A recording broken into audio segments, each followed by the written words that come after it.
We have breaking news. Today's special election will decide the balance of power. Keeping you informed and engaged, now more than ever. This is Sekulow. We want to hear from you. Share and post your comments or call 1-800-684-3110.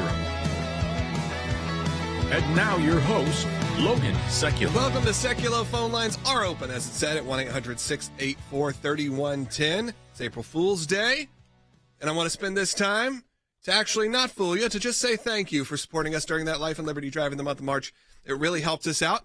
Still a little short of our goal, but you know what? You guys came through, and I wanted to thank you for that. We're going to talk more about ways you can help the ACLJ a little bit later in the broadcast, but today is a big day in the world of politics. You may have not even noticed it if you're not in the state of Florida, but there are two House special elections happening today. Those are replacing the seats that were previously held by Matt Gaetz and by Mike Waltz. So both of those now are up for grabs, and it could change the landscape moving forward if it doesn't go the way. Look, and we know Elise Stefanik was pulled because there is some nerves that this could upset the balance of power a little bit, where you'll have now not conservative control. That's right. So in the House of Representatives, as it stands, we have 218 to 213. So that's Republicans to Democrats. 218 is obviously the majority at this time, but there are 4 vacancies right now in the House. 2 of these are the seats that are holding special elections today in Florida, and then 2 are seats where the member of Congress passed away actually this year. So in those 2 vacant seats, they were where there were deaths. Those were Democrat seats, and these are 2 Republican seats up today in Florida. If the Democrats were able to maintain the 2 seats that they lost, as well as pick up the 2 today, Republicans would only have a 1-seat majority, making it very difficult, as we've seen, to get the Republicans to coalesce around certain items in the House to move forward with an agenda. You think of people like Thomas Massie, who has a very independent streak within the Republican Party.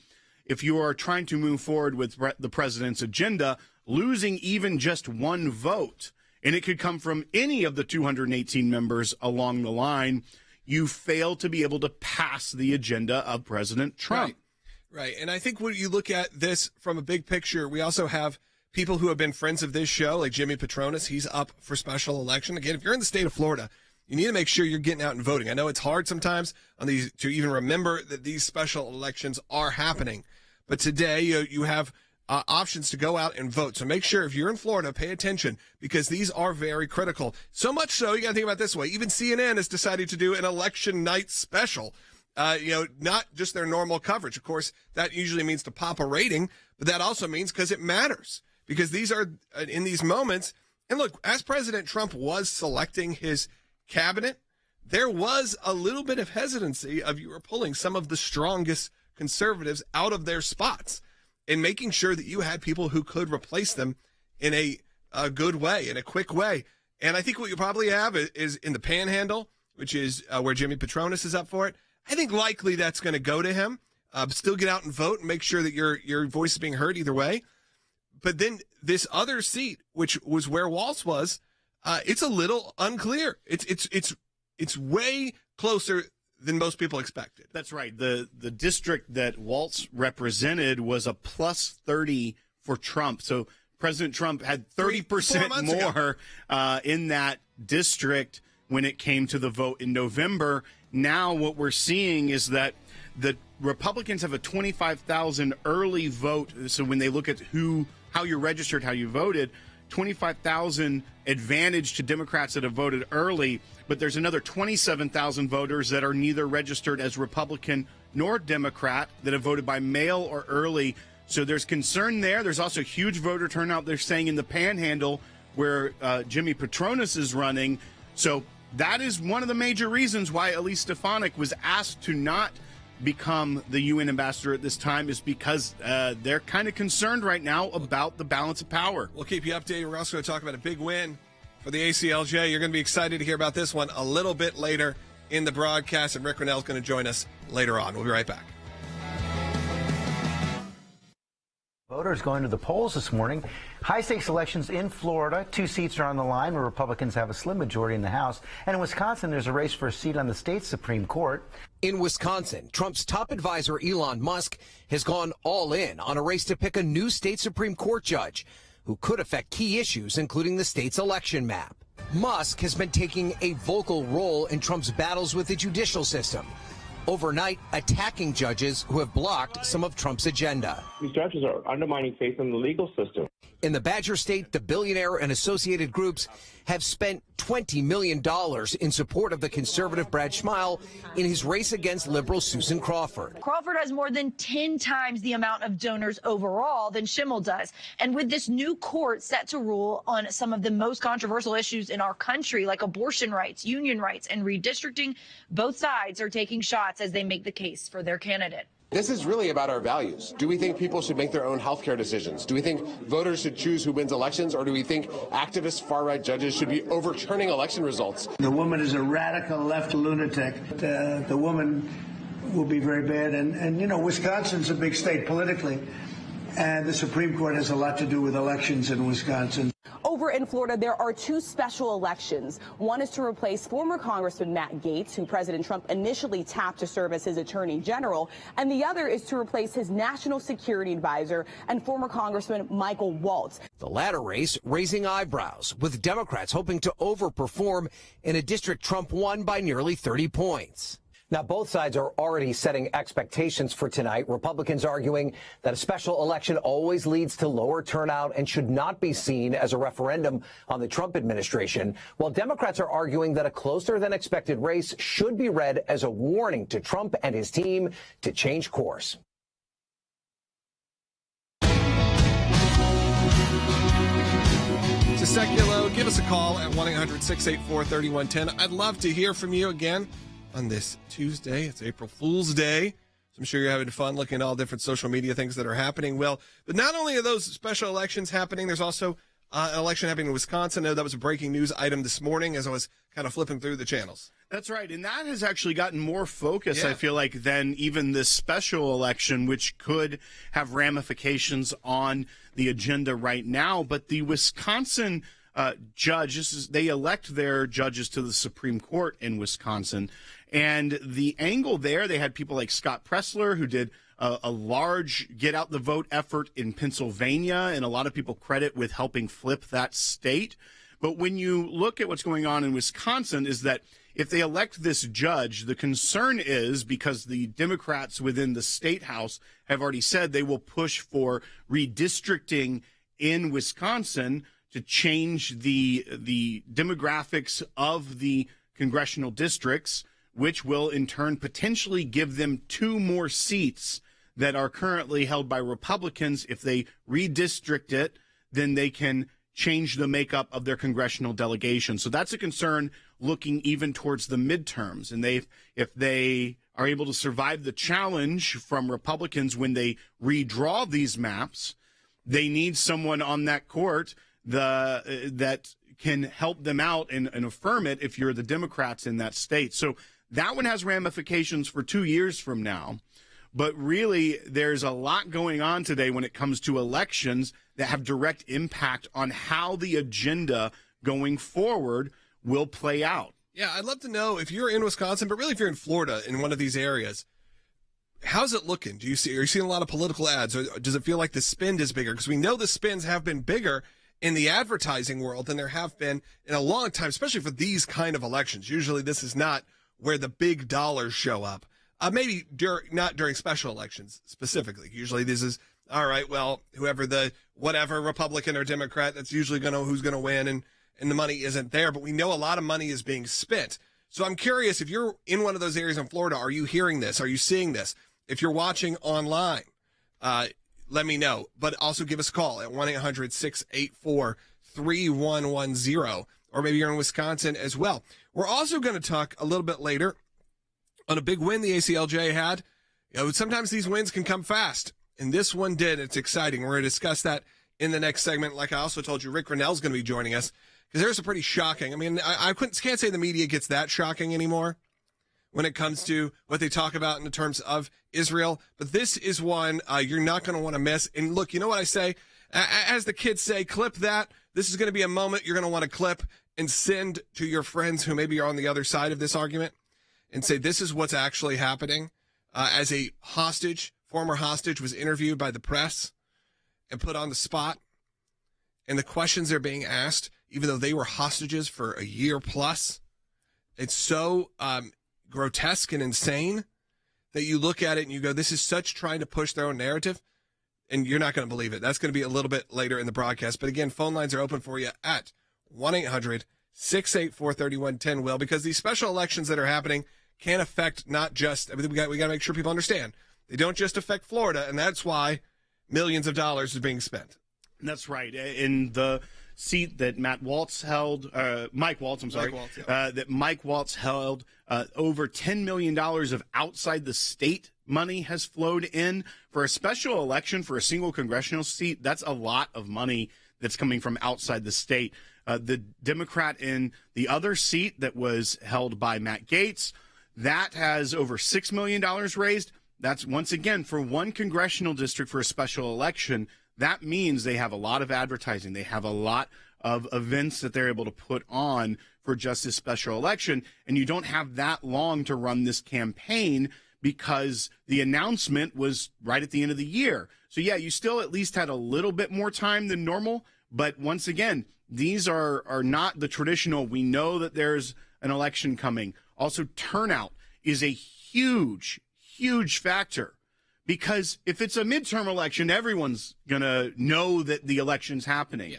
It's about making it awareness for the voters. People that are like, I just voted in November. Why am I having to vote again? All of those sentiments, all of those issues arise when it comes to a special election that could actually have a lot larger ramifications. And that's why it's important for people to know what's going on. And I feel like even though the chaos and the melting down of the national party of Democrats, where there's no leadership, the sentiment on the ground in a special election, when you have everything going on, that they can use that money to target specific voters to say, you need to show up because you actually can be a firewall against the Trump agenda, can work. And so that's why, once again, there's concern, obviously, from the leadership. That is one major reason, if not the major reason, why President Trump asked Elise Stefanik to not continue with the nomination and confirmation. She would have gotten 70, 80 votes in the Senate to be the next UN ambassador. Hey, and she withdrew because they were concerned even that seat in New York, a lot of money in New York could flip. Can we go ahead and see if we can get to this call? Can you guys go clear it real quick just to make sure we're good? Because I want to take this call because it's related to the election currently happening for judge in Wisconsin. Christina, you are on the air. Yeah, I know. Thank you so much for taking my call, and thank you for all that you guys do. Just pray God's blessing over all that you do. And yeah, no, it definitely seems like the spin is not in Judge Schimmel's favor, and so just wanted to call with that. That's from my perspective. I hope that's not the case. Well, it's different when you're on the ground. You actually can see what's happening. You know, I think we all can see the news. We can watch what's going on, but it's never really clear what's happening inside these state elections. I think Florida, a lot of people, I'm seeing comments going right now saying, well, of course Florida's going to go red. It's like you don't really understand the landscape of that state. Florida, of course, right now has become much more conservative over the years. Over the last decade, it has turned into really a red hot state, if you will, because it really wasn't. We grew up there. We spent a lot of time there. It would flip-flop all the time. It was one of the major deciding states. That's changed for the presidential election. This is really voter turnout. Can you get people, like you said, to care and to go and vote 4 or 5 months, 6 months after they just did this general election and get people excited? And to Christina's point, in Wisconsin, where Judge Crawford is the liberal candidate and Schimmel, the one who's running for the seat as well on the Supreme Court, is the one favored by the conservatives in the state. This is a race. This isn't on the back of a national election where there's a lot of attention and everyone knows to go to the polls. And the money that has been spent in the state in the brutal attack ads against Schimmel, that is something that can motivate someone to turn out and vote when they wouldn't necessarily even be thinking April 1st as a day to go to the polls and vote in an election. How many times where you live do you see someone with like a I voted sticker and you didn't even know that there was a city council seat up or something that was happening? That's what you're kind of hearing. Look, you got to be honest. How many times have you driven past seen a vote here sign and you're like, what? Right. What's going on? And then you Google it and you have to honestly make that decision whether it's worth your stop. This time it is. Okay, this is not a nothing election. This could really shape how the Trump administration can get stuff done or not. Because when you have such a razor-thin margin, Will, a lot of times these things get stuck, and all of a sudden, all of those campaign promises, all of those things that seem like they'd be a no-brainer are going to get held up, and you only have a couple years to get stuff done, and in Washington, that's not near enough. That's right. And as you mentioned, normally you have the 2 years. Right. But with this situation, because there are the 2 months. four vacancies, it wasn't that large of a majority in the House to begin with. But you could already start to see situations where just Congress is completely deadlocked. It's just stalled out. There's no way to get anything forward. That's one of the reasons why the budget reconciliation process has taken the precedent over a lot of other actions that Congress could move forward right now, because they know that they need to get that done mainly before some of these vacancies are even filled, because when you have a 4-vote majority just because there are 4 vacancies, it's a lot easier than if you end up even with just a 2-vote majority. And so we're going to see how this plays out, but everyone should keep their eyes open as to what's happening today. Yeah, absolutely. I did want to, again, thank you all for joining us during the March Life and Liberty Drive. We were a little behind, but we appreciate everyone who did support the work to keep us in these legal fights. Hundreds and hundreds of cases. We can't do it without you, so I really do appreciate everyone who did decide to donate. Now, you may say, what else I can do? You can become an ACLJ champion. I'm going to encourage you to do that. And that's someone that says, hey, maybe I gave during Life and Liberty Drive. Now I want to give monthly to the ACLJ. Because we believe in all of the things that you hold special, hold valuable, and we want to protect those rights because you make all these fights possible. And hey, again, if you become an ACLJ champion, you do it right now at aclj.org/champions or scan the QR code. You get a little fun few little perks. You get a special skin, a special, if you will, on the app. So when you log in, you get to see all this ACLJ champion stuff. You get special email. A lot of great things. Of course, one of the perks I offer specifically is you get bumped to the front of the line if you call in. And hey, phone lines are open right now. So become a champion, call in, you'll get bumped to the front. 1-800-684-3110. In California, there's a church that meets on the beach. They've been around for a very long time. Church on the Beach out of Redondo Beach, California. They meet in Creation's own amphitheater, and the idea is that community can be built in a different way, because there's going to be people who are not going to want to walk into a church building, but maybe they're going to come and sit around on the beach. But now, because it's a religious meeting, because it's a Christian church, they are now coming in and saying, hey, you're only allowed to do this a few times a year. They went through the proper permitting process. They did everything right. They would clean up after themselves after the service. This was not an issue. But then in October, LA County abruptly changed the policy on them meeting there, and they informed the pastor that now they are limited to 6 meeting times per year. 2 of those, their fee is waived. The rest of the time, they have to pay $250 for the permit fee. They can no longer meet in their primary location, but they can meet in 4 other specific locations. So they're completely eradicating the church being able to meet. These governments, they think they could just do that. But thankfully, there are organizations like ours that take up these cases at zero cost. The ACLJ said that's not how it's going to go. You can't discriminate because it's people of faith. The city officials completely misunderstand the entire mission of this ministry that has been so effective at sharing the gospel. We are a law firm. They are our clients, but they are not charged $1 for this work. We have some of the best and the brightest lawyers, legal team, media team. All of that is because of you. It cannot be done without you. We want to make sure that our message gets out there to as many people as we can. Because if there's going to be change, it's got to be in the hearts and minds of people. But it also has to be in the law to make sure they're allowed to do it. We know a lot of these churches, ministries, pro-life pregnancy resource centers, a lot of them are volunteer run. they certainly don't have the funds to go file a lawsuit against the state. We can't do that work without you. Go to aclj.org.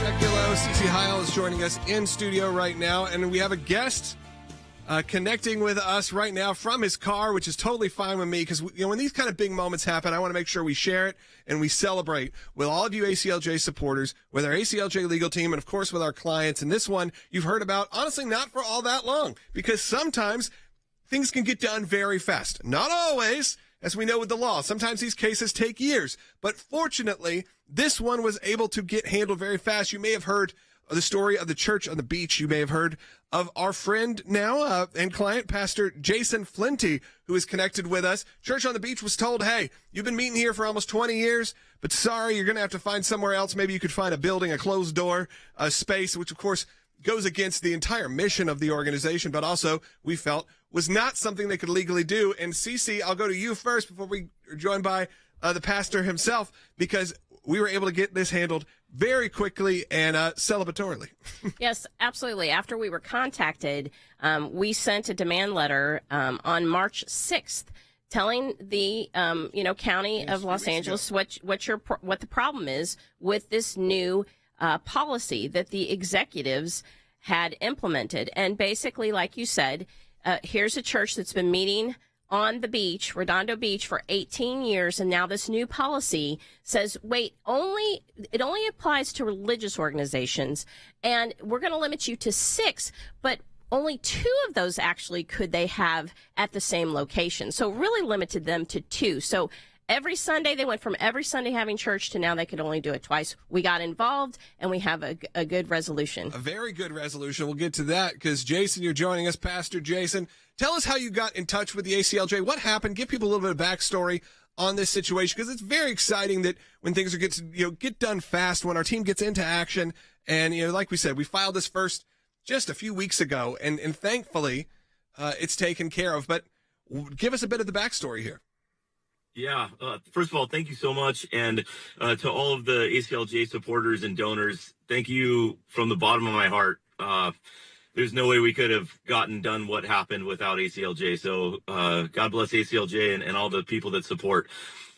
We'd been doing this for 18 years, and then apparently there was a new policy change that went into effect in 2024 that we weren't aware of because we filed for our permit at the end of 2023. And so at the end of 2024, around October, that's when I contacted the county to start the permit process for 2025, and I was informed that there's a new policy in place and we would only be allowed to meet there 2 times, just like Cece said. And we did not know what we were going to do. There's a couple of people in our church that are supporters of ACLJ and follow the radio programs and podcasts. I wasn't personally familiar with ACLJ at that time, and they said, you've got to write in and contact. So we did, and we heard back from Nathan right away. And Nathan and Ben started working us through what the process is going to be like. Like Cece mentioned, we were able to send a legal demand letter in, and within a matter of weeks, this was taken care of. This is fantastic. And look, this is the power also of you ACLJ supporters. Again, Jason didn't know about us. He hadn't heard about us. We're a big organization, but you know what? It's not necessarily floating on everyone's, radar. But what's great is there are people in his church who said, hey, I know who you should contact. You should contact our team.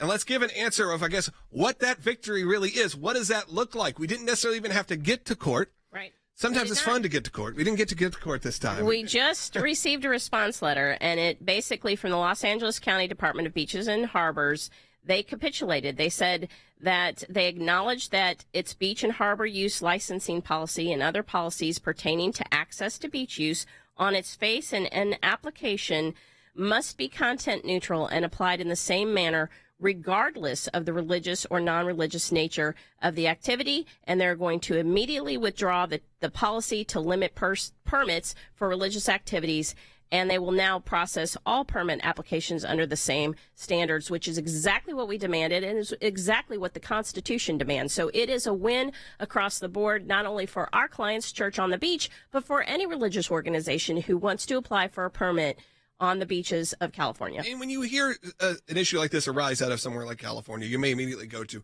well, this is going to be a years-long battle. They're going to do it. But you know what? There are people in power who actually are going to get these demand letters, and a lot of them are realizing the people below them are going rogue and are doing things that really are not right.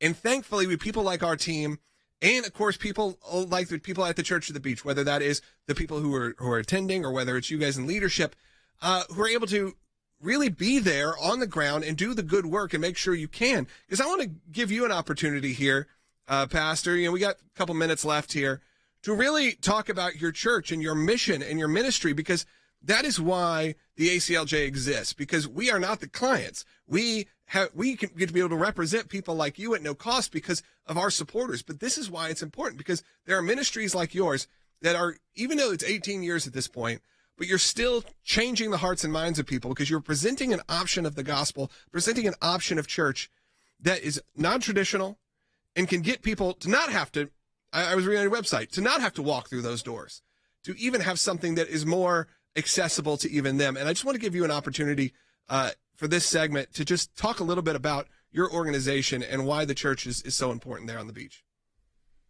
Yeah, thank you. Nothing against churches that meet in buildings. I love churches that meet in buildings. But we're at a place that happens to work out really well for us, being in Southern California, getting to have weather that can sustain an outdoor church nearly 52 weeks out of the year. And, the beach is a place that a lot of people will go to as they're processing big things in their life. It could be relational issues, health issues, financial issues, things that everybody goes through. But because we live by the beach, we notice a lot of people will go to the beach to process in that open space, the ocean air, going for walks, bike rides. And some people are doing that simply because they're living a healthy lifestyle. Other people are there because there's something going on. And it is our sort of beachhead location where we're accessible to receive those that the Lord is bringing and be ready to minister to them. We provide a regular full-on church service. We have worship music, an expository preaching for 45 minutes, prayer, communion, baptisms, everything that you would do inside a building, we're doing out in public on the sand. And we're also doing that with being good community members. There's a group of guys that play volleyball right next door to it, right adjacent to us. Surfers are out front. The lifeguards are going by. The county maintenance trucks are going by, and we're always waving and smiling. And we try to be good neighbors, good community members, and also still uplift the gospel in a public setting. It's amazing. You all need to check out Church on the Beach. I think a lot of people understand what you're saying. The ocean is healing. You have that sort of emotion when you're out there, and I think people can feel that connection to God, even if they don't believe. They know there's something there. They know there's something in the water, if you will, or by the water. There is that, like you said, people go there to grieve. You go there to learn. You go there to think and clear your mind, because there is that feeling of, water hitting you that's been traveling for millions of miles around the world, and then, lands on your beach. It's remarkable. So I wanted to give you that opportunity, and I want to thank you also for reaching out. And maybe you're listening right now and something like this is happening to your church and you feel hopeless and you can't do anything about it. We can be there for you. And look, these are the ones that we can celebrate and are great because they get done so quickly. We're able to take care of it. And this is why you support the work of the ACLJ. Because of people like Pastor Jason, you hear his story. We got to make sure people are out there doing that kind of good work.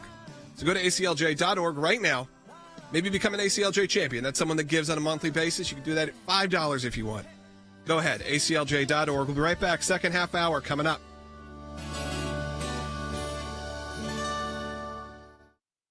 Welcome to the all-new ACLJ app. Expert analysis and insight big tech can't censor.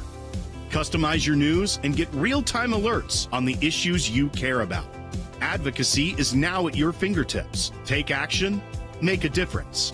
Support the causes you care about with just one tap. Be the first to know. Breaking news alerts sent straight to your inbox. Everything you need, all in one place.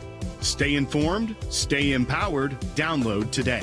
We are so excited to announce the ACLJ's brand new app, completely redesigned to provide you with the best tools available to partner with us at the ACLJ. You can watch the daily Sekulow program, sign the petitions, customize your ACLJ membership experience, donate with the click of a button, and receive up-to-the-minute critical updates that the mainstream media can't censor. Just scan the QR code on your screen or go to your phone's app store, search ACLJ, and click install. It's that simple. Keeping you informed and engaged.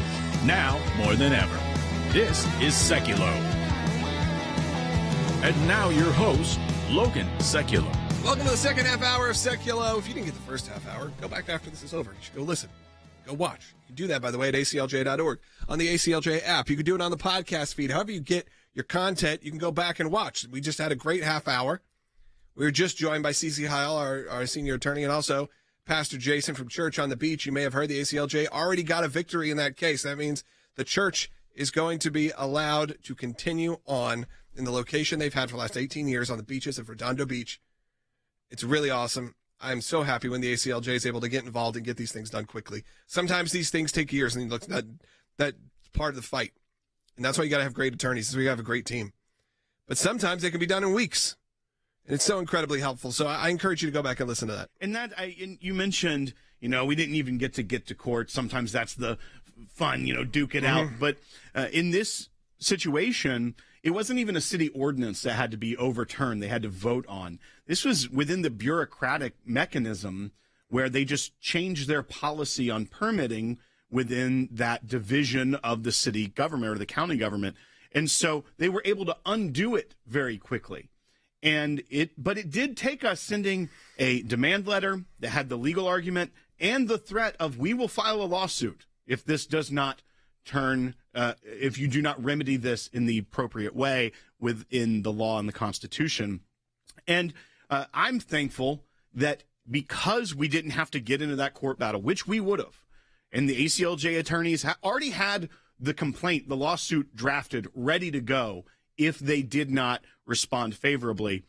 But I'm thankful that the ministry gets to get back to the good work that they're doing there in Southern California and not have to duke it out in court trying to fight a city that would throw resources at it so that we could, once again, protect their right to share the gospel right there. Yeah, it becomes a big distraction, even if it's not something they have to financially incur, because obviously the ACLJ supporters keep it to where it's free for our clients.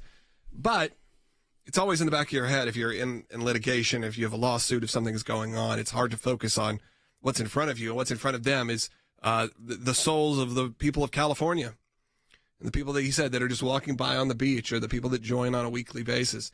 And we want to make sure that those organizations have the opportunity to really stick to their mission and not have to worry and not have to stress about it. Of course, sometimes that happens. You are worried when there's this state of California, which obviously has its issues. I was there this past weekend in Southern California.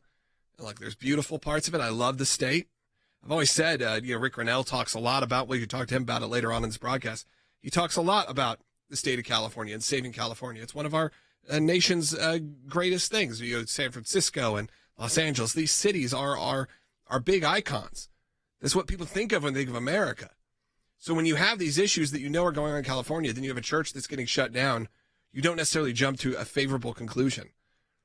But this also shows you that not all people are represented by their state and their government or like how they're presented, because there are some great people who are able to get this done quickly. And that's members of our ACLJ team. And of course, once they were made aware of it, people in the city, people at the county who saw this and said, yeah, we agree with you, ACLJ team. This is ridiculous. We need people like the Church on the Beach. We're also going to continue our conversations we've been having all show because, listen, I wanted to first thank you for joining us during that March Life and Liberty Drive. It was really great to have all of you. But also that there are those two special elections happening right now. Those are happening in the state of Florida. Those really can change a lot. We're going to talk about that with Rick Grenell coming up. We're also going to talk about a 60 Minutes interview that went a little haywire in terms of the conversation they had with a former hostage, a freed hostage from Israel. Asked him a question that really breaks your heart. That's the way people are thinking. And like I said, this is one of those ones you're going to want to clip and send to your friends because it is so absurd. We'll also talk to him about the state of California, what just happened here, that big win, and so much more. But hey, in the final segment of the show, which is only 15, 20 minutes away, we're going to take as many calls as we can. So I encourage you right now to call us, 1-800-684-3110, even if you're just celebrating that win out of California. I just want to hear from you right now. Get your voice heard on the air, 1-800-684-3110. We'll be right back with Rick Grenell. Become an ACLJ champion if you can also.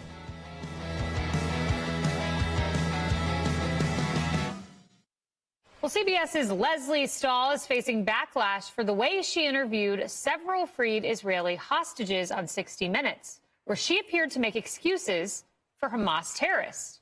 Stahl opened the interview by accusing Israel of breaking the ceasefire. She did not mention anything about Hamas's repeated violations of its own terms. 12 days ago, Israeli Prime Minister Netanyahu resumed the bombing of Gaza, breaking a fragile ceasefire that was exceedingly popular with Israelis. And it gets way worse. Watch as Leslie doubts American-Israeli Keith Siegel's experience of being denied food by his captors. The terrorists became very mean and very cruel and violent. More so. Much more so. They were beating me and starving me. Do you think they starved you, or they just didn't have food?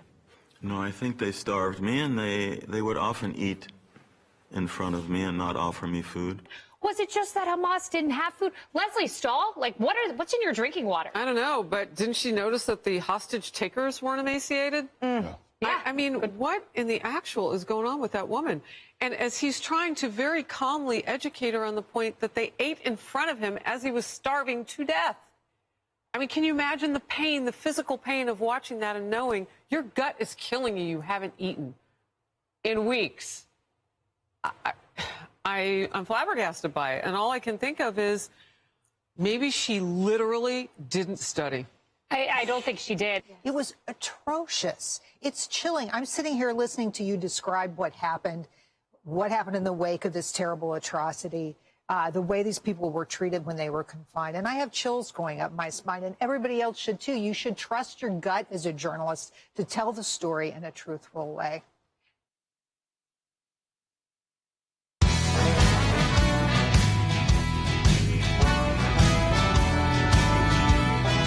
Welcome back to Sekulow. We are going to take your calls in the next segment. I want to hear from you. And you know what? I'll be honest with you. We got a lot of lines open. So this is a great time to call. 1-800-684-3110. Rick Grenell's joining us. Rick, I wanted to go over a few different things. Obviously, there's a big special election happening right now in the state of Florida. There is this 60 Minutes interview that went so crazy in terms of the way that they were speaking. And Leslie Stahl was interviewing former hostages. And we'll get to that. But also before that, because we know that you love the state of California, Rick. You may have not heard, but we just had on the pastor for the church on the beach in Redondo because we have won in that, and now that church is able to continue on thanks to our ACLJ team getting into action. So I wanted to, give a shout out to you in the state of California. Awesome. Well, that's great news. I know we had talked about this previously, and it's just one of the reasons I have to say that I am so honored to be a part of this ACLJ team. We just, we don't just talk about issues. We find these issues that need attention, that need not just media attention where people complain, but where people take action. We have amazing lawyers on staff. And in the world where, lawfare is coming at conservatives hard, if you don't have an organization that's ready to fight back, file legal claims, be in the court, you're just not going to win on these issues. And this is just an example of the ACLJ protecting religious freedoms, being on the front line, being proactive, being on the offense. And so I just have to say, nobody asked me to do this, but if you're not a part of our team, you should be. I mean, everybody listening should be so incredibly proud of the work that we're doing to protect religious liberties and to make sure that in the United States of America, the government is not telling the people how to worship, when to worship. We went through this in COVID, and we're not going back. We're going to fight, and you should be a part of the ACLJ because we're fighters. I want to play this bite real quick as we look at what's going on at CBS News. Let's go ahead and run bite 2. This is Leslie Stahl talking to Keith Siegel, who was a hostage of Hamas, and she was interviewing on 60 Minutes. Let's go ahead and run this clip. Keith says things got worse for him after Aviva was released and that early ceasefire collapsed. The terrorists became very mean and very cruel and violent. More so. Much more so. They were beating me and starving me. Do you think they starved you or they just didn't have food? No, I think they starved me, and they would often eat in front of me and not offer me food. Rick, I just want to get your take. What is going on at CBS News? We have Margaret Brennan trying to say that free speech led to genocide because it was weaponized when it comes to the Holocaust. Now we have Leslie Stahl trying to run defense for Hamas, saying maybe they weren't actually starving you. Maybe they just didn't have food. You know, the pier didn't work, so maybe they weren't able to get food. What is happening? It's actually laughable. If we didn't see the evidence of this, nobody would believe this. But the reality is that we have a big problem with our national media. They just don't understand what's happening in the world, and they're advocates, and they're not even fact-based anymore. I mean, 60 Minutes, Leslie Stahl, they literally can't see what's in front of them and what Hamas is doing. They have to trip over themselves to come up with the PR points to help Hamas. Think about that. 60 Minutes helping a terrorist organization with their spin. They have hostages. They took American hostages who are starving, but you have a 60 Minutes reporter saying, well, maybe they just didn't have food. Are you kidding me? This is a new low for Leslie Stahl, and I hope that people see this clip and remember that this is not a news organization. This is an advocacy organization. And I just don't see the point in the end game. It's like they want their narrative to be real so bad that they are going to push this on people who are being held hostage. You think that guy is going to be very critical of what's going on, I don't know, from his captors in Hamas? You think he's going to go, well, they were hungry too? I don't think so. And he said they taunted him. They ate in front of him. At least he gave an honest answer. And look, at least they aired it. We know that sometimes they cut those things out. But the look on her face of, do you think that maybe they were just hungry too? Maybe they didn't have food too. It just shows how badly they want what they are feeding people to be true, so then they can keep their narrative going because it's crumbling in front of their face. But they don't seem to care about that. It doesn't matter. But I told people, this is a moment you're going to want to clip and send to your friends who are maybe on the other side of this issue, because it is so telling that you would even ask that you would insult this person to his face. Look, I think that we need to figure out, and we need to ask some tough questions of Leslie Stahl. Where did this come from? Who was telling you? What information did you get that suggests that somehow they weren't starving people? Was this a producer who asked this question of you, who pushed you to bring this up? I think we need to know where this is coming from. How did Leslie Stahl get to the position where she's talking like this? Because I think it would inform us as to what's happening at CBS, what's happening at 60 Minutes, what's happening with Leslie Stahl. She completely has lost the ability to be a journalist, and this is evidence.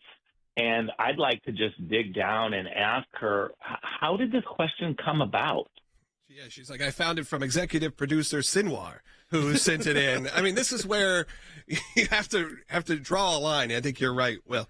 Well, and Rick, before we let you go, I did want to get your take. There's elections going on today. There's 2 House seats in Florida for the seats that were formerly held by Matt Gaetz and Mike Waltz. And then there's that election in Wisconsin.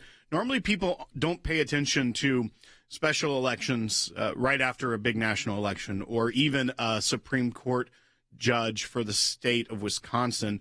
But these could have real impacts on the Trump agenda and even the midterms as we look forward to that. As scary as that sounds, that we're already potentially even talking about that. I just want to get your take on what we're seeing and what the political impact could be. Well, look, it's very important that people get out and vote. We can't get complacent. If you believe in conservative values, then you've got to get out and vote. If you're in Florida 1 or 6 district, if you're in Wisconsin and you're hearing this, if you know of people in these areas, please get them out to vote. It's incredibly important. You can't complain if you're not out there voting, and this is one of those times where not a lot of people are remembering to go vote. It's not a traditional voting time of year, but it is incredibly important to get out and vote. If you live in Wisconsin, if you know someone in Wisconsin, get out and vote. In Florida 6 and Florida 1, get out and vote. Thank you, Rick, for joining us. Always great to have your insights. We appreciate it. I do love to hear from you at 1-800-684-3110. You may have been inspired by what Rick just said. You may have been hearing about the mainstream media. I see a lot of comments right now in our chat. People talking about, some people saying they don't see anything from the mainstream media until we bring it to their attention, which I guess is good and bad. Part of me goes, maybe we shouldn't give them a platform. Another part is you have to know what your friends and family are being fed. And sometimes what they're being fed, I don't know, you could ask them, do you think they're starving or are they being fed misinformation? That's what's happening. Okay, these are the real moments that are happening in America. You have a one-on-one opportunity to talk to someone who is a hostage under Hamas, and you question the validity of their starvation. That is where we've gotten. Phone lines are open for you at 1-800-684-3110. And I did once again want to just thank you for the March Life and Liberty Drive. We could use more support. I'm going to ask you to become an ACLJ champion if you haven't already. That's someone that gives on a monthly basis. So maybe you said, hey, I gave during Life and Liberty, but now I hear you all. I hear that win coming out of the state of California where that church, the church on the beach, is able to continue on only because of people like you. And what's great, when you have an ACLJ champion, you become an ACLJ champion, over 20,000 of you have. It's creating a baseline for us to know what we can budget, to know how we can hire, to know where we need to move resources, because we know we have that baseline of people who support on a monthly basis. So while I do want to just thank you, and if you gave and that's what you can give, that is totally fine.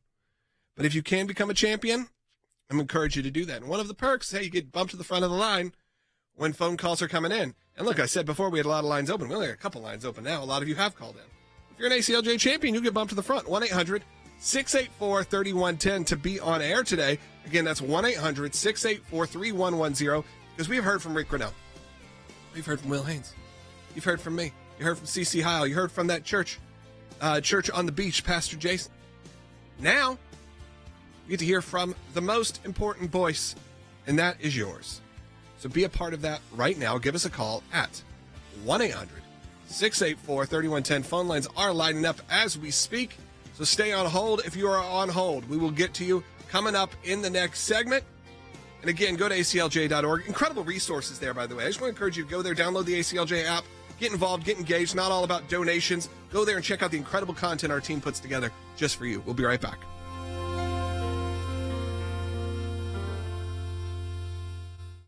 Voters going to the polls this morning. High-stakes elections in Florida. 2 seats are on the line where Republicans have a slim majority in the House. And in Wisconsin, there's a race for a seat on the state's Supreme Court. In Wisconsin, Trump's top advisor, Elon Musk, has gone all in on a race to pick a new state Supreme Court judge who could affect key issues, including the state's election map. Musk has been taking a vocal role in Trump's battles with the judicial system, overnight attacking judges who have blocked some of Trump's agenda. These judges are undermining faith in the legal system.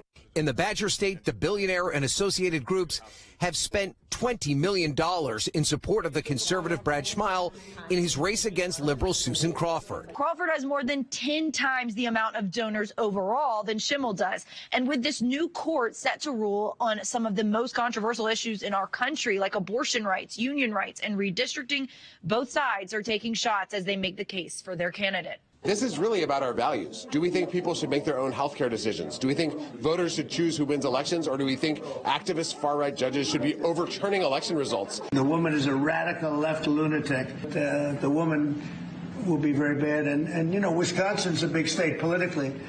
And the Supreme Court has a lot to do with elections in Wisconsin. over in Florida, there are two special elections. One is to replace former Congressman Matt Gaetz, who President Trump initially tapped to serve as his attorney general, and the other is to replace his national security advisor and former Congressman Michael Waltz. The latter race raising eyebrows, with Democrats hoping to overperform in a district Trump won by nearly 30 points.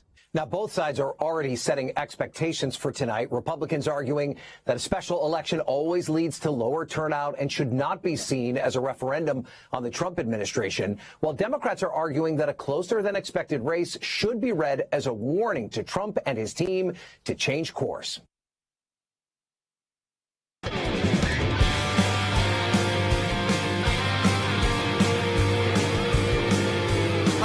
Time to hear from all of you. Nice to hear that song every so often, you know. Throw back to some older times. Better times, really. I actually don't know if they were better times. Well, that was very much during 2020 COVID era, so I don't know if they were better times. That was our old theme song for another show we used to do. Thank you for Tim for playing that. Thanks to Rudy Landa, who wrote that song. It's a great song. I still love it. Let's go to Lewis, who is calling from Colorado. And, hey, if you want to call in, this is kind of your last chance. We got a couple lines open, 1-800-684-3110. Lewis from Colorado, you're on the air. Yes, and I'm glad to be a champion donor. Listen, great.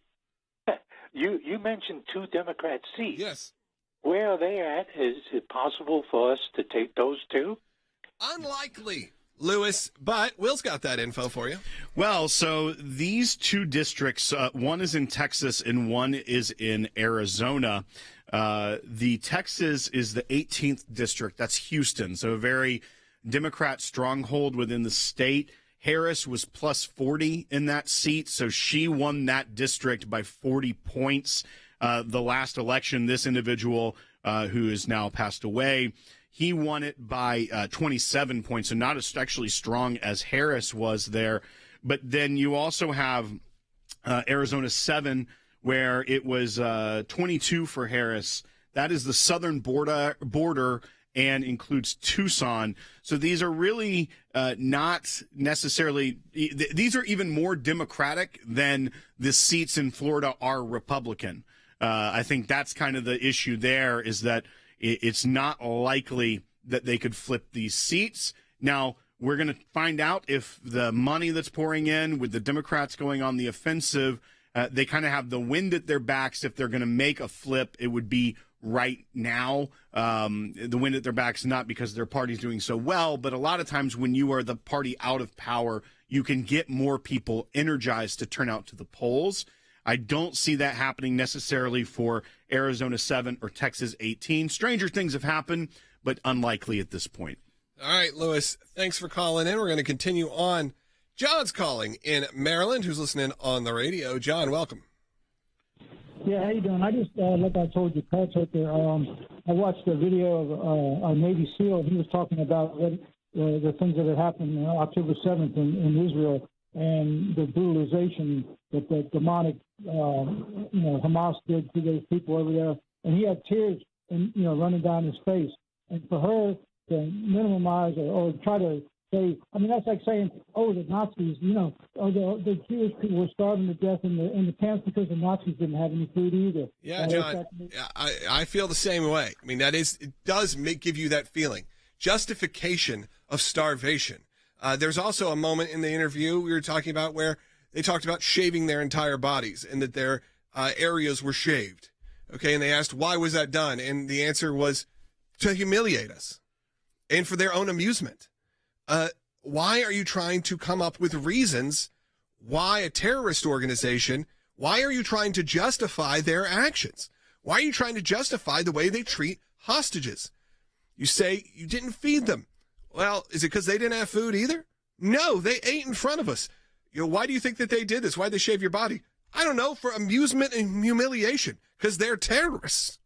Well, and when you watch this interview, it doesn't come across like an empathetic interviewer documenting the horrors.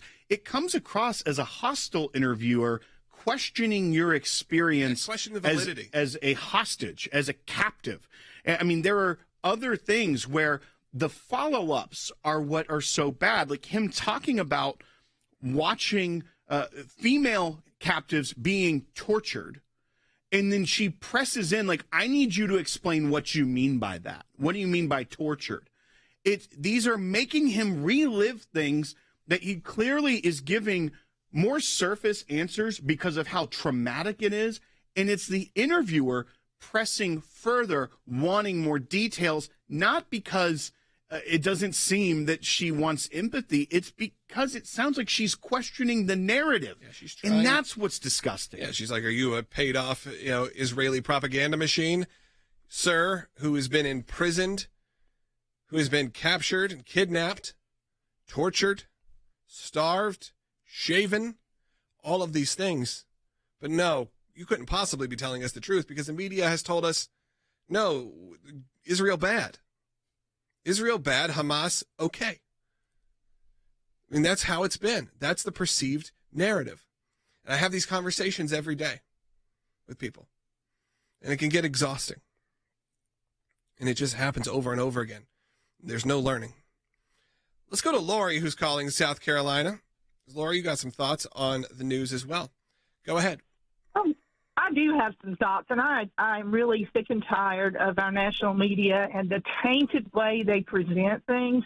I'm just so glad to hear you guys bring this to light about the way this guy was treated and the way that Leslie Stahl, come on, she's been in this business for a long, long time, and this is just, like you said, a new low for her.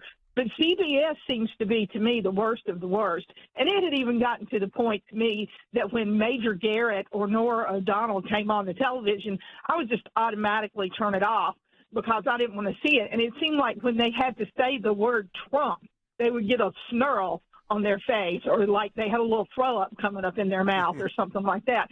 And I'm just so tired of it. And I just wanted to say that and say thank you for bringing that to light. And thank you for what you do. I support what you do, and I'm glad to be a monthly champion. Thank you so much. I'm so glad you're a champion. Make sure to let our call screeners always know because I'll try to bump you up to the front. But I appreciate you, Lori. It's a great place to wrap up. You're right. Leslie Stahl, I believe Jewish person. So narratives go well beyond just someone's background. But also, as you said, it had been in the media since 1971, Will. Well, and as you remember, CBS, what's a little bit different than seeing the propaganda of CNN or MSNBC, which are cable networks, CBS has an FCC charter. They use the public airwaves for their broadcast. I know many people don't still use antennas, but you can get CBS over the airwaves. It's not just a cable option. And so there are other things that come with that. I am a huge advocate, as we all are, of the First Amendment, a free press. But when you have the backing of an FCC license and you have access to the public airwaves like this, and your rhetoric and your questioning is just so dripping with bias, it is so hard to fathom. I've seen that clip probably 15 times this morning, and every time I watched it, I expected to get like, I'm not seeing this appropriately, right? Like I'm missing the point. No, I'm not. It's that bad. You said not seeing. Oh, no. Yeah. 1-800. No, actually, we're out of time for you to get on the phone today. I'm just going to say again, we got 1 minute left. I'm going to say thank you again for supporting the work of the ACLJ. I'm going to ask you also to become an ACLJ champion if you can. That's someone that gives on a monthly basis. Automatically, it renews like a membership. You heard our last callers, both of them are ACLJ champions. And hopefully you see the amazing work we're doing here. Whether it's for that church on the beach or whether it's our team in Israel, whether it's our team around the world, the European Center, we are there fighting for your values, whether it's in the court or in the media. And I think both are just as important to make sure we are helping change hearts and minds and helping organizations bring more people to Jesus. We're doing so much incredible work. This team is amazing. And I want to just say thank you because without you, none of these things can be possible. We just saw pictures from our Choice Begins Here campaign. We're going to show those later in the week at Faneuil Hall in Boston. It's amazing. Be a part of that team on an ongoing basis. Go to aclj.org.